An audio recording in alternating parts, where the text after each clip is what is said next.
start, a few more will come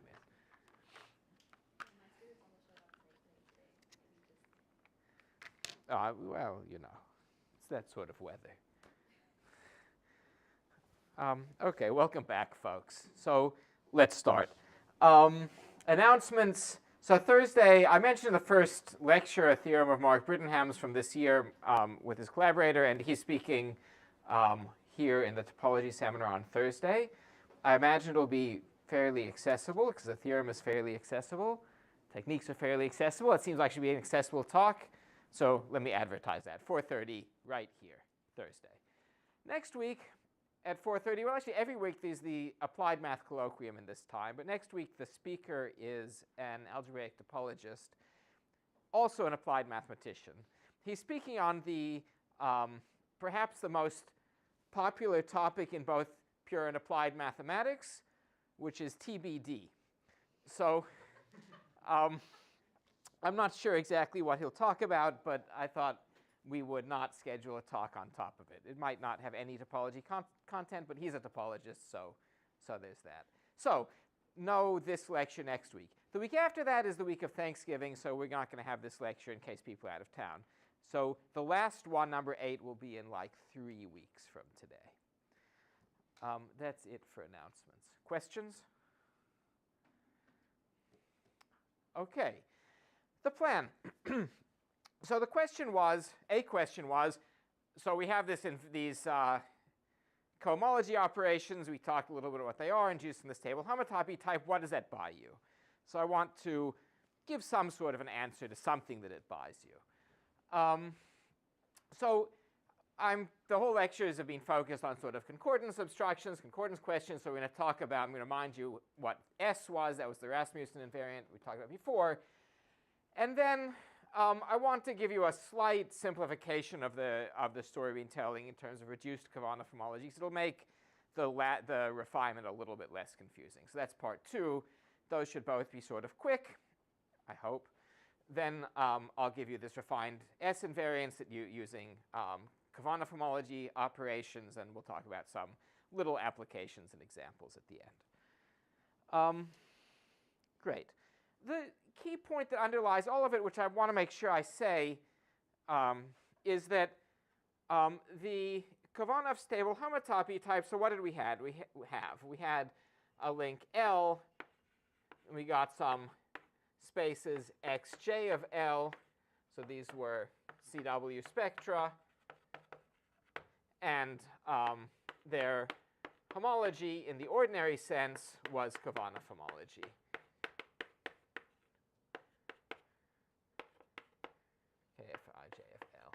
Maybe I'll write equal.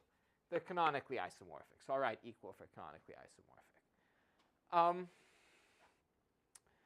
And the key point is that these are natural. So this construction is natural.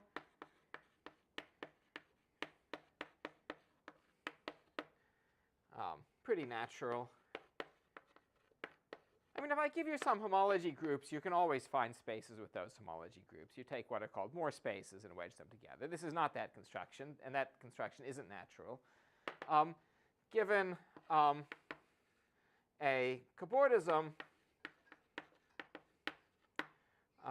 sigma from L0 to L1, you get a map, let's say, x of sigma from xj of L0 to xj minus chi of sigma of L1.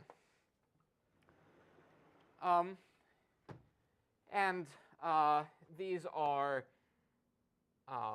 well-defined and respect composition up to homotopy.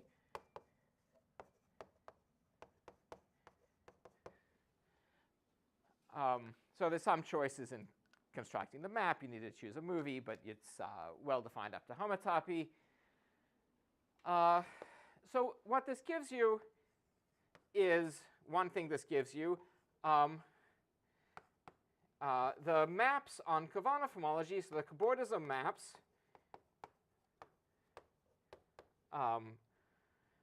let's say, sigma star from kHij of k to, let's just talk over F2, to kHij minus chi of sigma of k.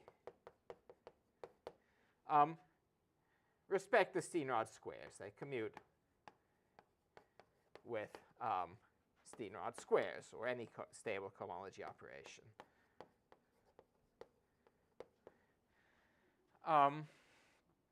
So that is, if we take kHij of, sorry, this was L0 at L1, L0 at L1. So I take kHij of L0, that maps by sigma star to kHij of L1. And now there's an operation square n to kHi minus n j of L0 and j minus chi of sigma. We're doing great here. I minus n j minus chi of sigma of L1. And this commutes. And so this gives you some extra restriction on the maps that you can get between Khovanov homologies that you can't see in terms of just Khovanov homology itself. It used the space to give that restriction on maps. What is SQ sub n? So remember, these are the homologies of a space, the way I set things up. So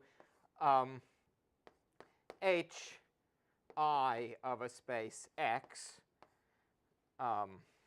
with F2 coefficients is dual to H upper I of X F2.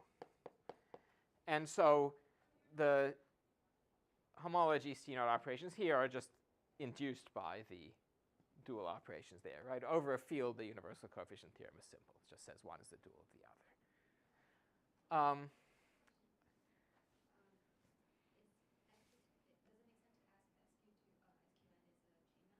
Oh, sorry, this should have been SQN. The question was, it makes sense to ask if SQN is a chain map, and it does not make sense to ask if SQN is a chain map. SQN is only well defined. It takes cycles to cycles or cycles to homology classes, cohomology classes, but it's not defined for non-cycles. That's a good question. Yeah. Yeah, these things are a little, these operations are a little strange algebraically in that sense. You know, maps between homology groups usually come from chain maps, but that's not how these work. More questions?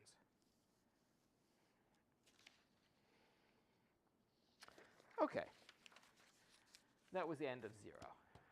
So we're gonna leverage that. So 1. So what did we have? We didn't actually prove, we just asserted, given a knot K, the Khovanov homology, KHH of K. So what was this? This was like KH, but built from, I called it AH, Z adjoin XH mod X squared minus XH. KHH of K was isomorphic. Oh, let's take coefficients in some field. F is isomorphic to F adjoin H plus F adjoin H plus T. And this F adjoin H is in some bigrading 0 S minus 1, 0 S plus 1. T is a torsion F brackets H module. I mean, you can decompose it as some free part plus some torsion part by classification modules over a PID. And I'm saying that the free part is two-dimensional, and they're sort of generated, or not sort of, they are generated into adjacent quantum gradings. So this is the grading of 1, bigrading of And connected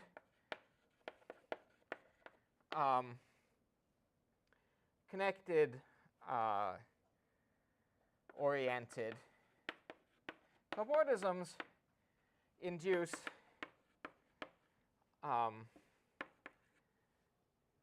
injections on the free part.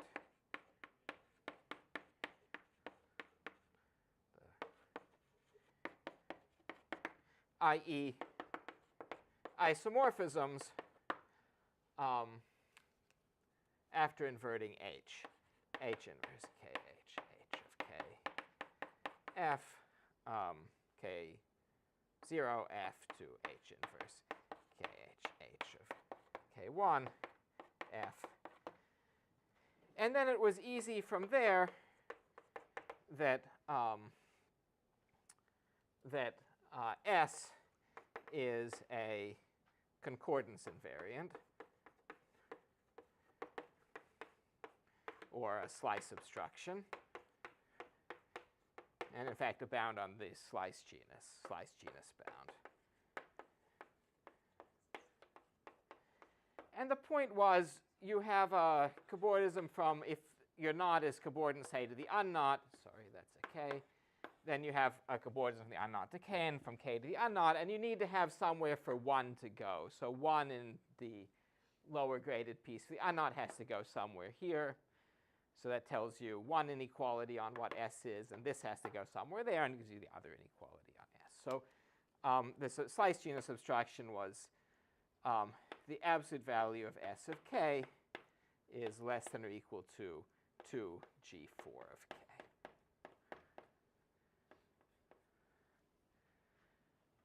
Okay.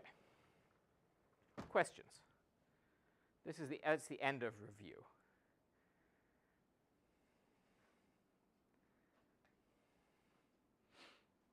Great.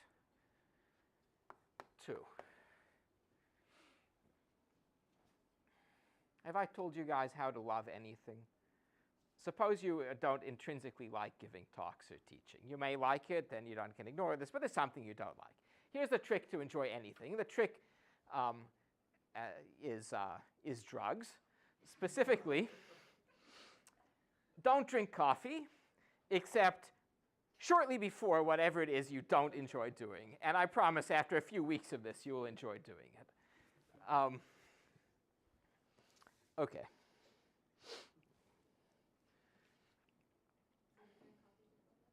It doesn't show? Reduced Khovanov homology.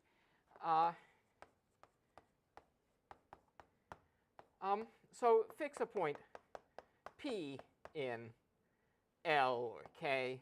So here's L, and here's a point P.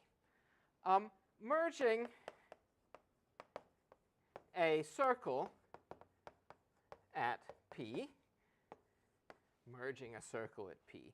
I can draw a little circle here, and then you can, that's, orange is bad? Lou, you're my, huh? It's fine, okay.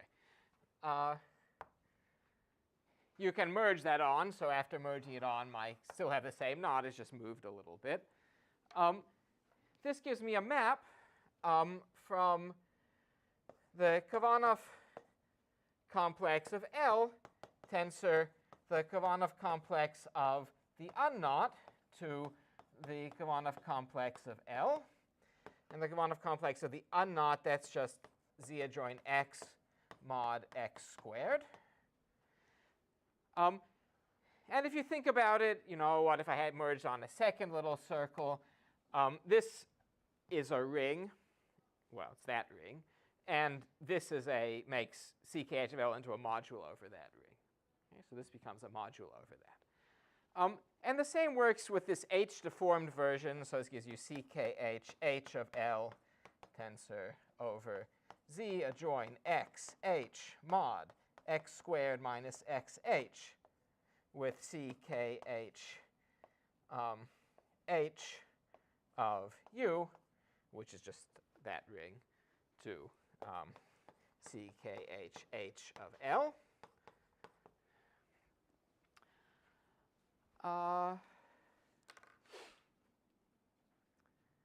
Okay. So I can consider CKH tilde of L. That's just you tensor over Z adjoint H with Z, where Z, I mean Z adjoint H mod H.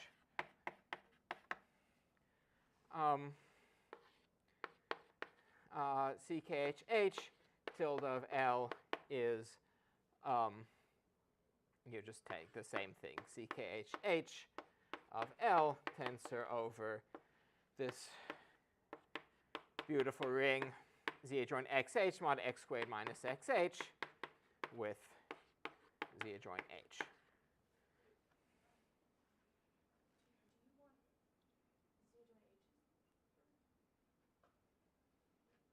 No, I want Z adjoint X mod X squared. Good.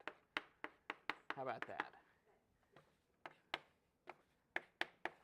Thank you. And good, thanks.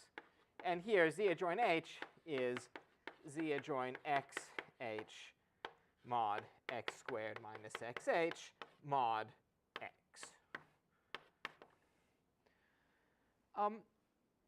This doesn't work, by the way, for the Lie complex. This is something, if you didn't like my deformation using Lie, this doesn't work the same way. Doesn't work. But fine. And now if you, so this gives you a homology, KH tilde of L and KHH tilde of L. And if I take KH tilde of the unknot, this is just Z instead of Z squared. And KH tilde H of the unknot is just Z adjoint H instead of Z adjoint H squared. So that's all convenient. And now, before the experts in the audience get anxious, this is Z in grading 0 minus 1. That's annoying. And this is in grading also 0, generated in grading 0 minus 1. So you just shift the quantum grading up by 1. And so this is in grading 0, 0. And this is in grading 0, 0. So it's this tensor product, and then you shift the grading up by 1. Fine. OK. And then exercise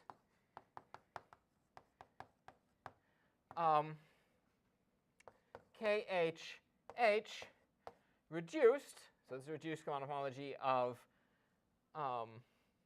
K for K a naught is, with coefficients in a field, is isomorphic to F adjoint H in grading 0 S plus some T. So it's slightly more compact. Instead of having two free parts in grading S plus 1 and S minus 1, I just have one free part in grading S. It's not a significant change. I mean, exercise, as always, means exercise. But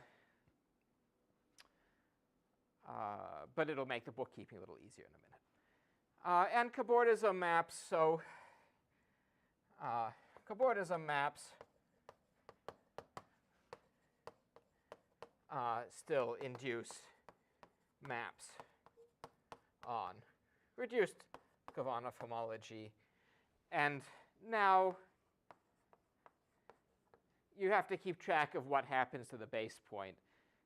But there's a based cobordism between two knots, if and only if there's an unbased cobordism between them. So since we're just trying to obstruct cobordisms, it doesn't matter.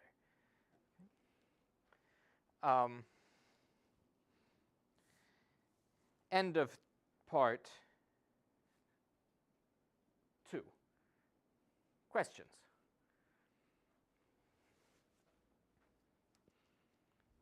You said you can't do something for the Lie deformation. Is that like? Yeah, for the Lie deformation, so what was the Lie deformation? You're over Z adjoin how does this work? So I'll tell you what the problem is that z adjoin, what's your variable for the Lie definition? T is not a z adjoin x t mod whatever it's supposed to be, x squared minus t module in the way that you want. And so you can't, I think, define the reduced Lie homology as a tensor product in this simple. Like, I don't think it gives you a reduced theory this way.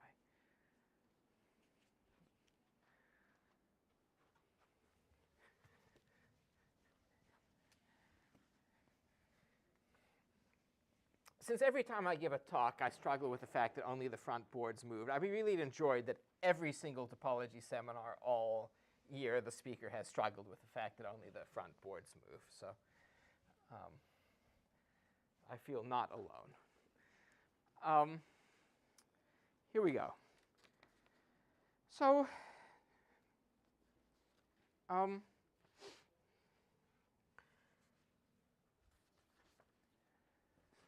so I want to suppose K is slice.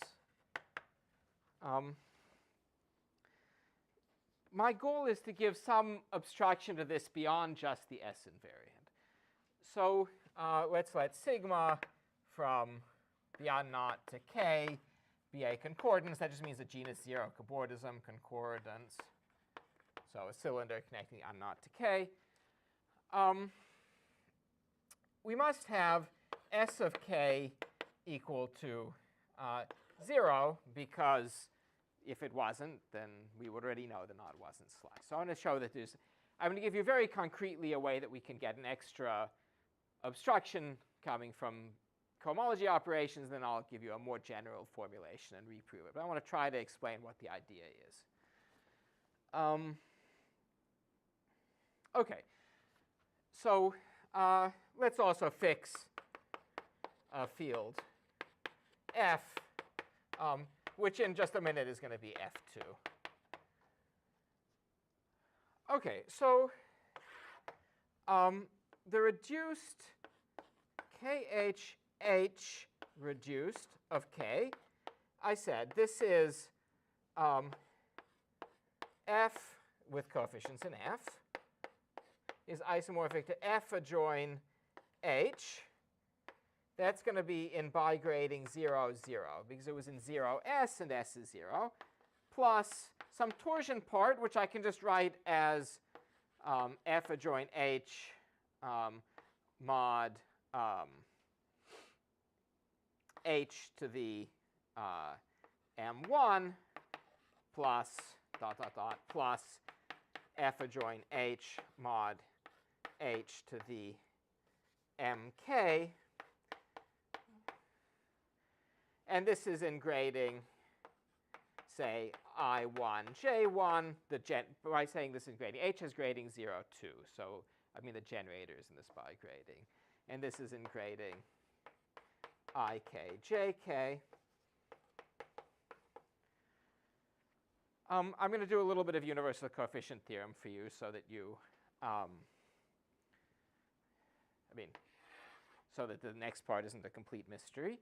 So this information, this isomorphism, tells me what KH reduced of K is. Let's put it here. Again, by using the universal coefficient theorem, because F adjoin H is a PID, because F was a field. So this is just a single copy of F in bigrading 0, 0, coming from this part, plus an F in bigrading I1, J1, and another F in bigrading I1 plus 1, J1 plus 2M1. How nice. And more stuff, and then finally an F in grading IK, J cray, and an F in grading IK plus 1, JK plus 2M. Okay, that was horrible. To MK.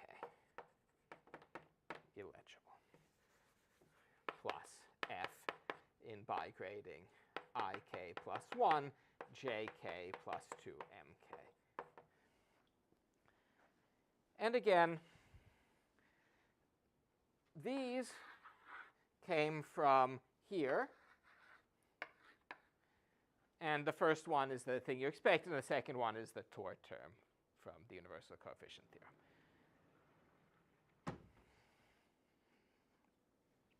Excellent. So now, we have KHH of the unknot. This is just reduced. F adjoin H.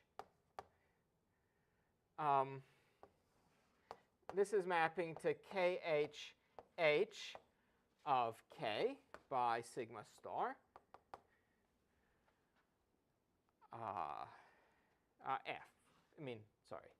Everything's got F coefficients. I'm not going to keep writing the F necessarily everywhere. So this was what I set up there, FH plus FH mod H to the M1 plus dot, dot, dot. And there's a quotient map to just the non-deformed Khovanov homology, the unknot. That's F. And a quotient map here to the non-deformed Khovanov homology of K, which is F plus F squared plus dot, dot, dot. So this gives me that F squared and so on. And I know what this quotient map is. This quotient map sends 1 in here goes to 1 in here, and 1 in here goes to, that's a squared, that goes to the element 1, 0 in here, and so on. OK. Now, in particular, if I go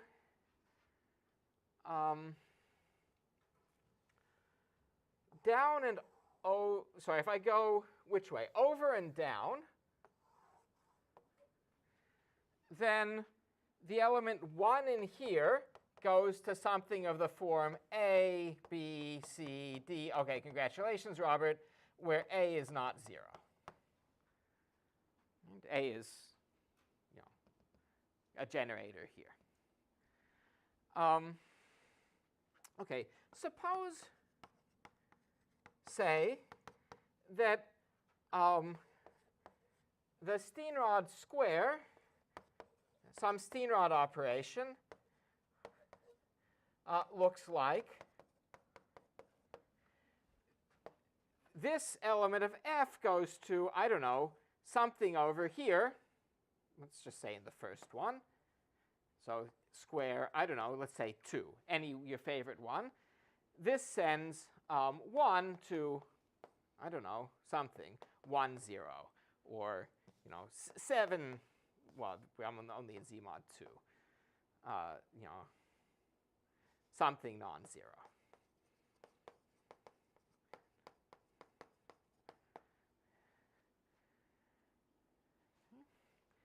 Then I have a problem, because I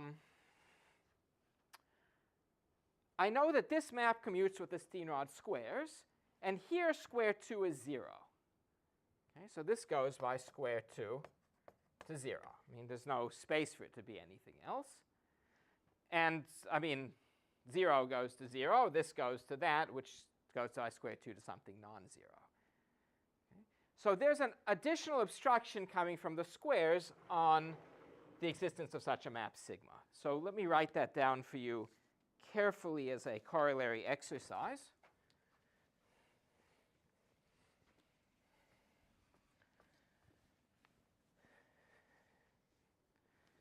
So corollary exercise.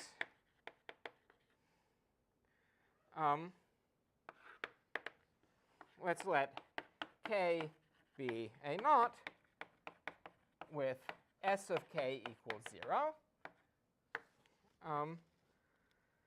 And let's let Q from KH tilde H of k to, say, F2 to KH tilde of k F2 be the quotient map.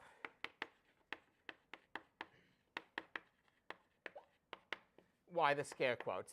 There's a quotient map at the chain level. This is a map induced by the quotient map at the chain level. It doesn't mean it's not itself a quotient map. So it's the map induced by the quotient map. OK. Suppose that for any non-H torsion element x in KH reduced 0, 0, Gesundheit of K F2,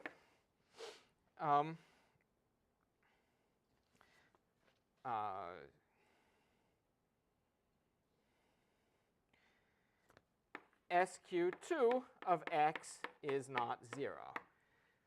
Then, sorry, SKH00H, SQ2 of Q of x is not 0. Then K is not slice.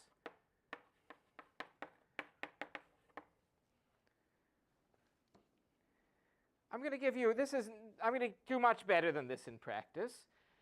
But where the, and I'm going to reprove the other thing, and the proof of the more general statement is going to be convincing, clear. But somehow where it came from is less clear than this. So this came just from the logic of, could I find was there a possible map here? Was this map obstructed by this T-naught square, by this T-naught square being non-zero? Questions?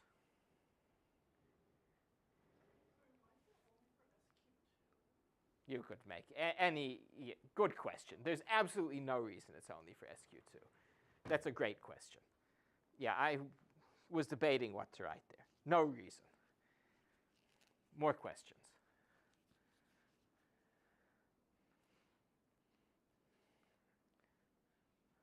Okay.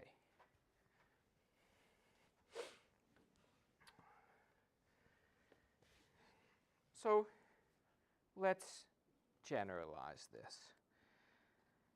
So again, I'm going to abstract what went on here, formulate a numerical invariant that's a concordance obstruction, explain some examples, and then talk a little bit about applications of these invariants at the end.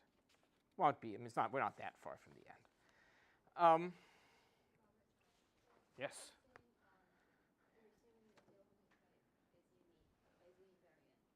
Say it again? You're assuming that stable homotonic type is an invariant? Yes. I mean, I'm not assuming it's an invariant. It is an invariant. I didn't prove that in these lectures. I did say at the beginning it was natural, which I guess has being an invariant built into the statement. Yeah. Yeah, it does need invariants of, I agree, you have to be, for this to work, you need to have that the stable homotonic type is an invariant and at least a little bit of functoriality. You don't need to know that the maps are well defined, but you need to know that the maps exist. Yeah.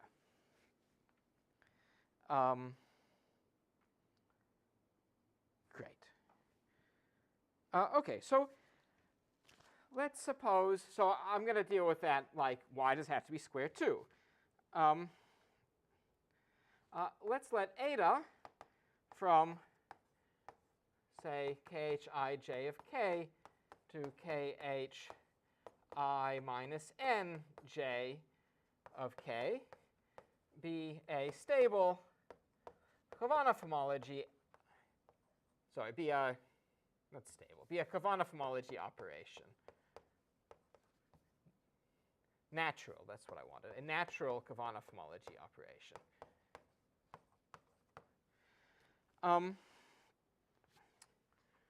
So, and I'm going to assume that eta vanishes for the unknot.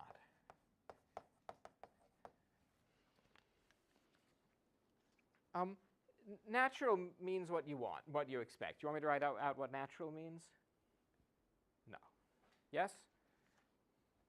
I got 1 no and 0 yeses, so we're a very functional democracy. Now, for example, SQ1, which was the, subscript 1, which was the Bachstein we talked about last time, SQ2, SQn. So here n is equal to 1, here n is 2.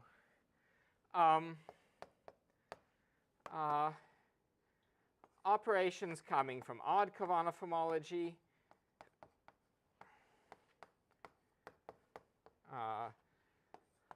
Other operations.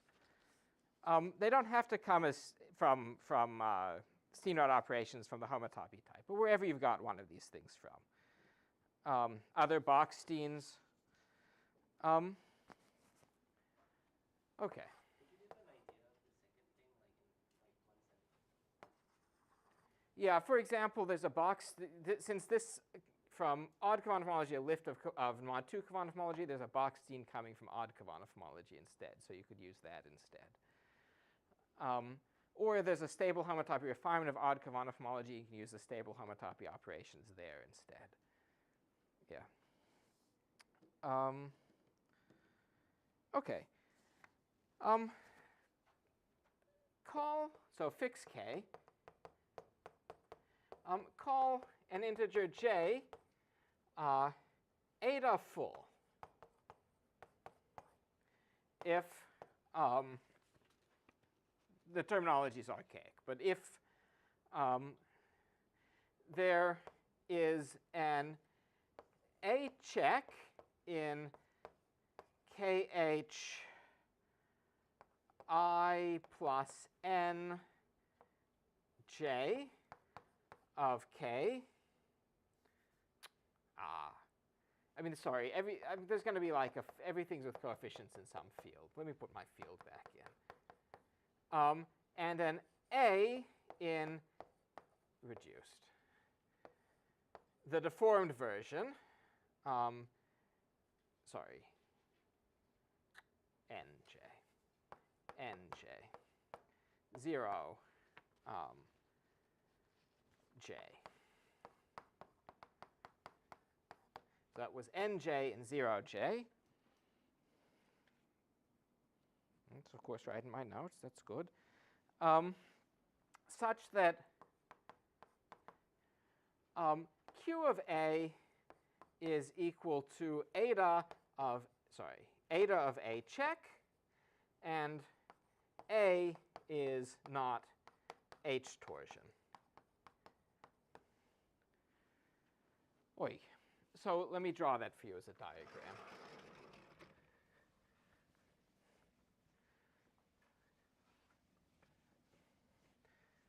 Well, let me tell you the S invariant, and then I'll draw it for you as a diagram. S of k is the minimum of a set of j which are full, j such that j is eta full, plus 2, S sub eta of k. So there's my refined S invariant. So let me draw this for you as a diagram. So I have kh reduced in bigrading 0j of k, and kh deformed of k in bigrading 0j. And the quotient map from there to there. And I also have a map here, kh nj of kf, reduced, eta. And let's extend this a little bit to the right. So I can invert h. So this is inverted h, kh tilde of kf This is just F adjoin H inverse. So what I'm asking for is an element A check in here and an element A in here, which both map to the same element here. Maybe we'll call that A hat there. And so that the image here, A bar, is non-zero. This is the non-torsion statement. OK.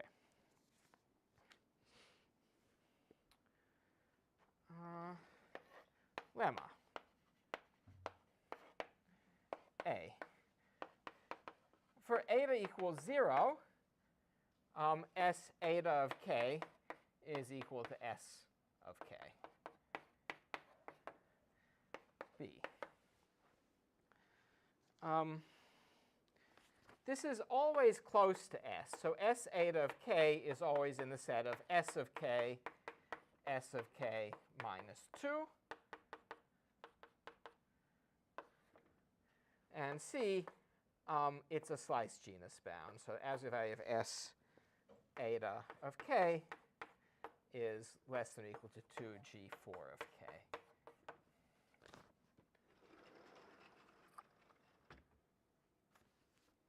What's the convention? What's the grading of H? 2. 0, 2.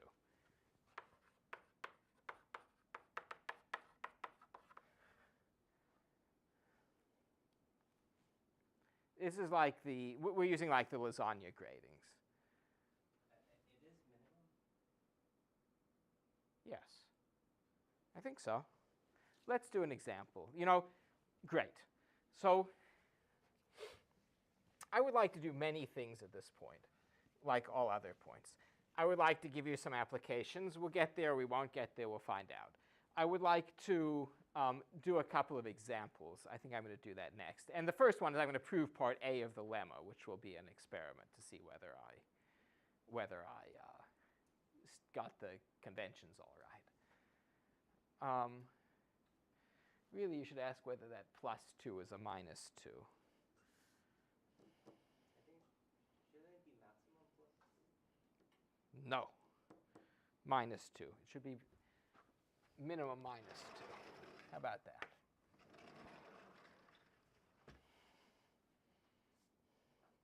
I don't know. We'll find out in a few seconds. Minimum minus 2 is what I've written in my notes. Let's find out.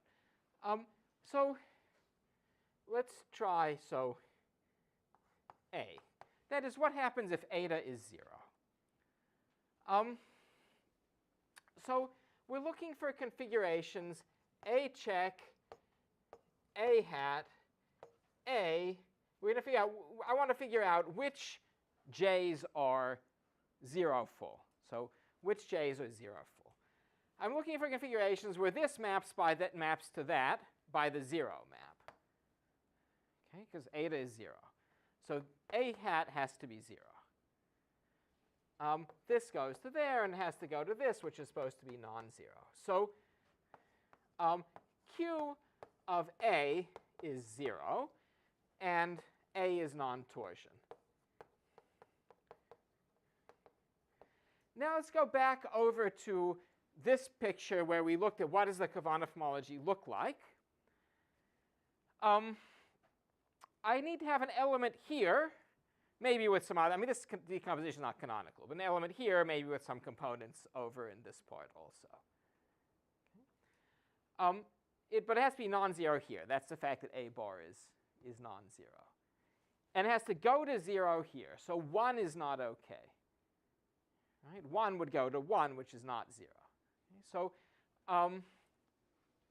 A, i.e., A is equal to H in the F brackets H in grading 0 S, plus torsion stuff.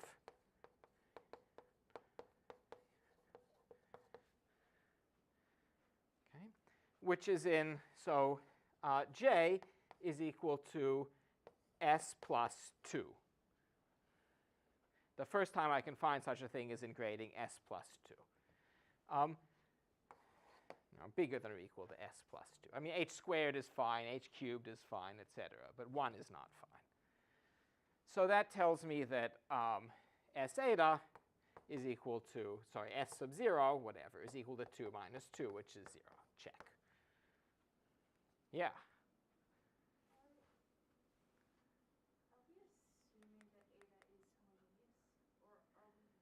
I'm assuming that eta is homogeneous. Eta, I'm also assuming A is homogeneous. Yes. Yeah, that's a good question. I'm assuming that A is in one particular grading. Yeah. More questions?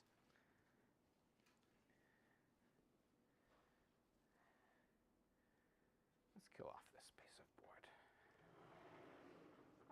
Let's do an algebraic example with the Bochstein, and then it'll be clear. I think maybe I'll skip the example with the quasi-example with square 2, but it'll be clear how to construct one. So let's do an example with S. So an next goal is an example next. An example where S beta is not equal to S. I mean, sometimes they're equal. I'll just give you an example where they're not equal. Time snipping at our heels.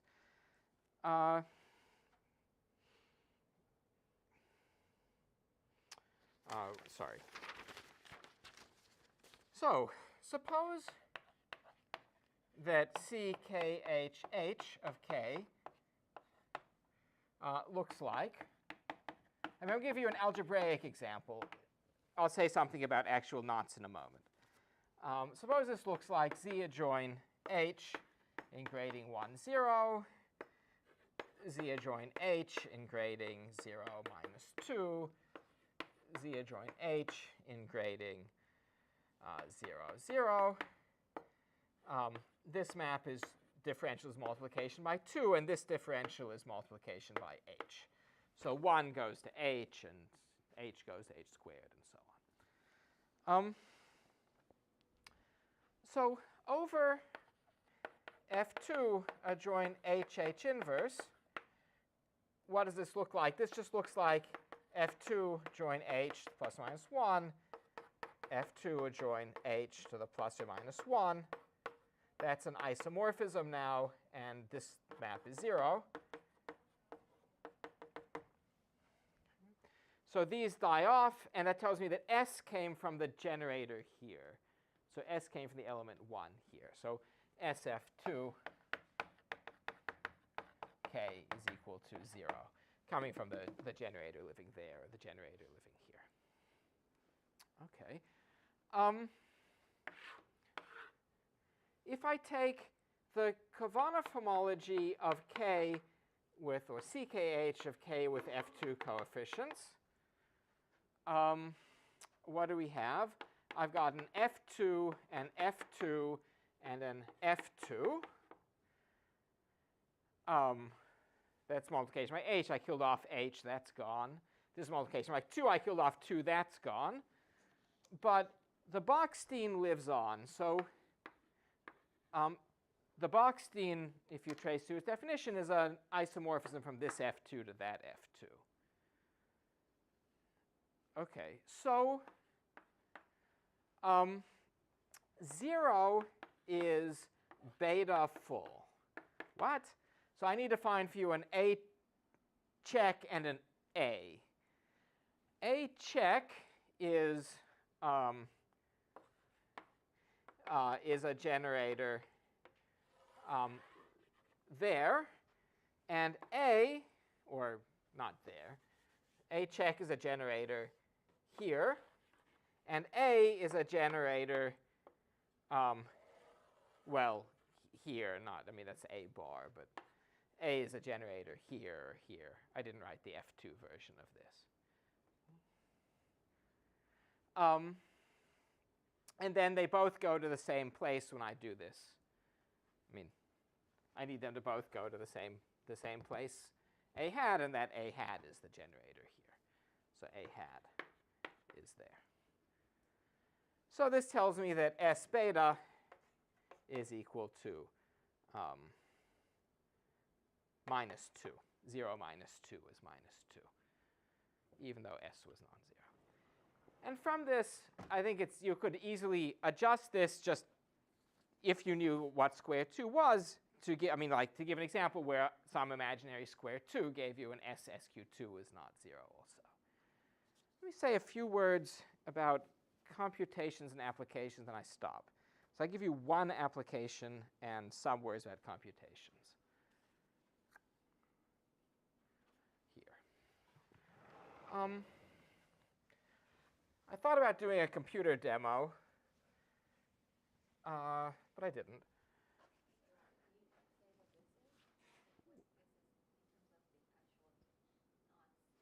I can. Well, I can give you some examples. So Lipschitz's program.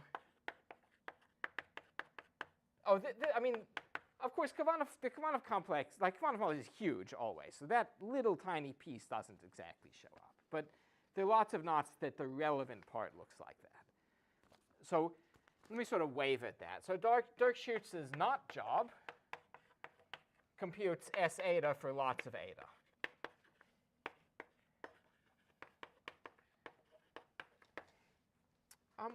Up to 11 crossings, the knots with SSQ2 not equal to 0, but S equal to 0 are 942. That's a nice knot. That comes up often, except I can't write a 9 today. 10136. 11N20, 11N24, 11N79, 11N92, 11N96, and 11N138.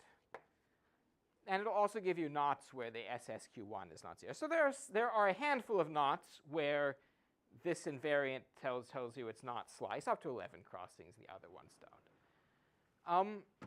I have more census information for you if you ask, but let me give you an example application and also a suggestion of a fun paper. So definition.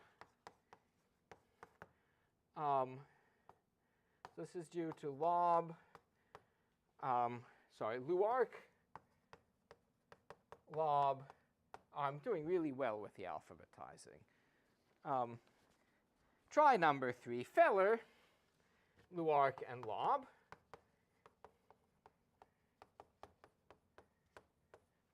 K is squeezed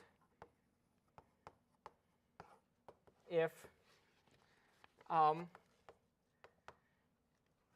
there's a minimal genus cobordism from a positive torus knot to a negative torus knot with K in the middle.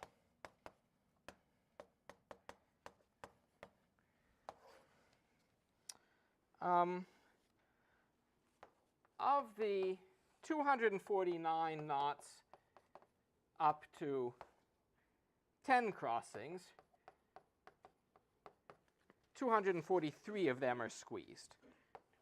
Do those positive and negative torus knots need to be the same? They don't.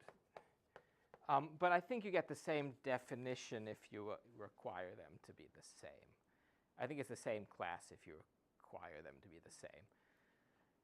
Because I think you can make them both bigger if you want to.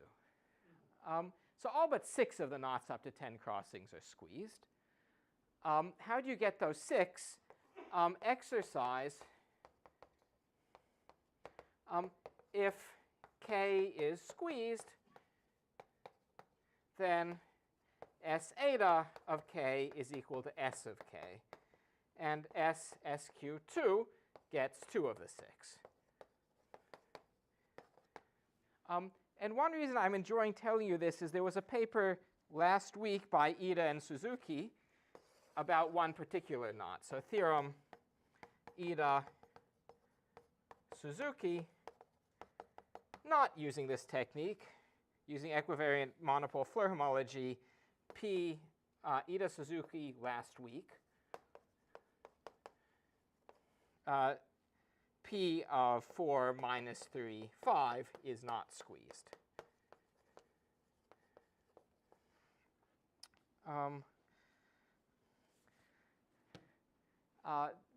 So the game is you find something that behaves almost like S but isn't S, and maybe it tells you not apart.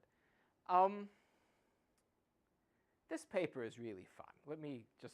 It's just a really fun paper. So let me recommend to all of you that you at least read the introduction of the Feller-Luark-Loeb paper. You'll enjoy it. It'll be 10 minutes of your life that you will remember forever, at least you will enjoy for the rest of the evening.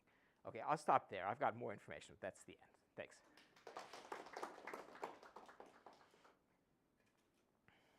Questions?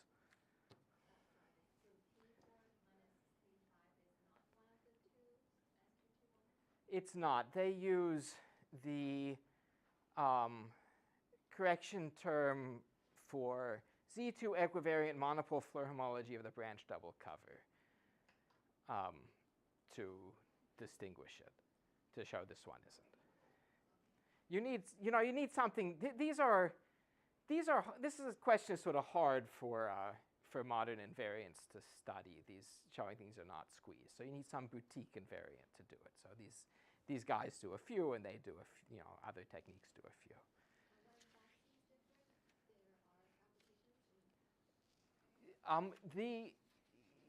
So what is an application?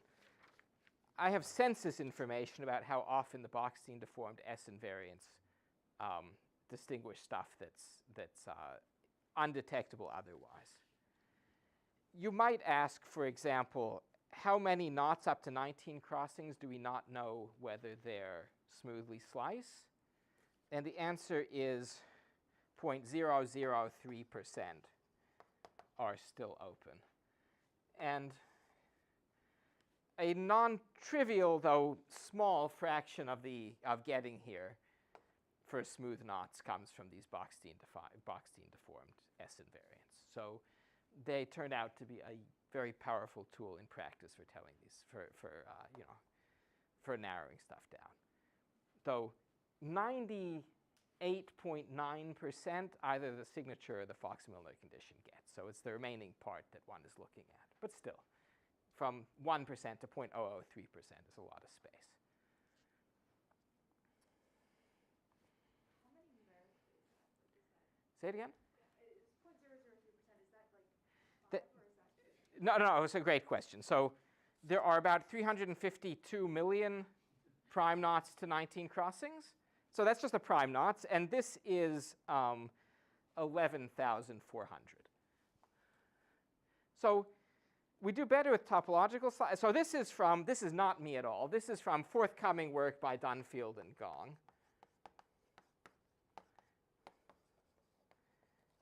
They have a beautiful paper coming out that Nathan was kind enough to share with me, so I'm ruining some of the surprises for you.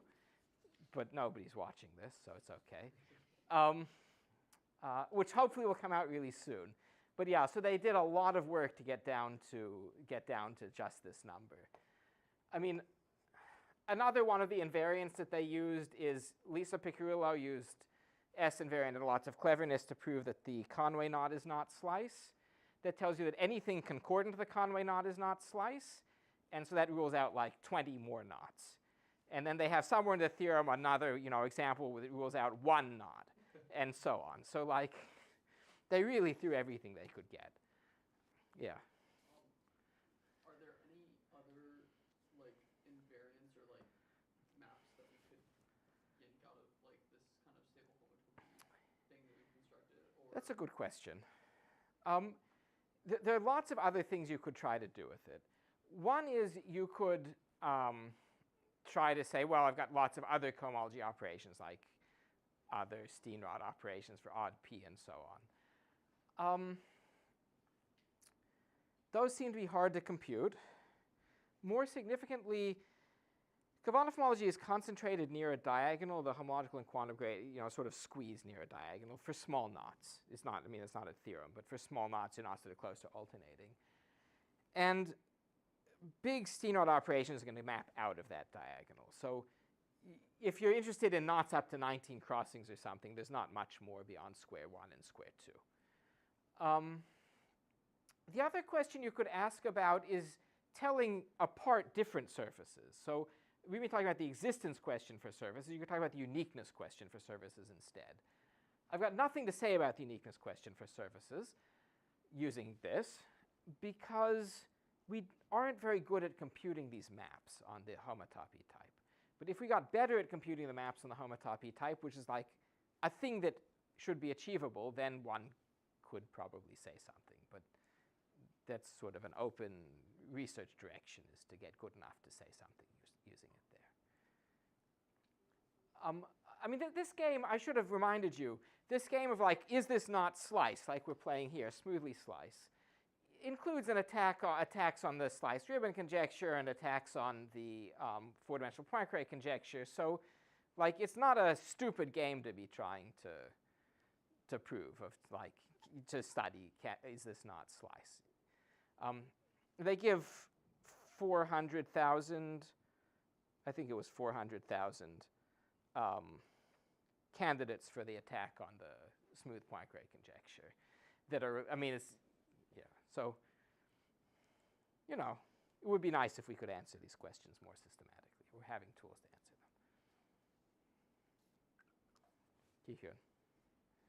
So for that example, like in the middle of one, is SF3 minus? Yes, I think for this example, SF3 is. Is that true? I guess my question in general Yes. is whether SB is actually stronger than all the other. Their census, for example, they looked at SQ, SF2, and SF3.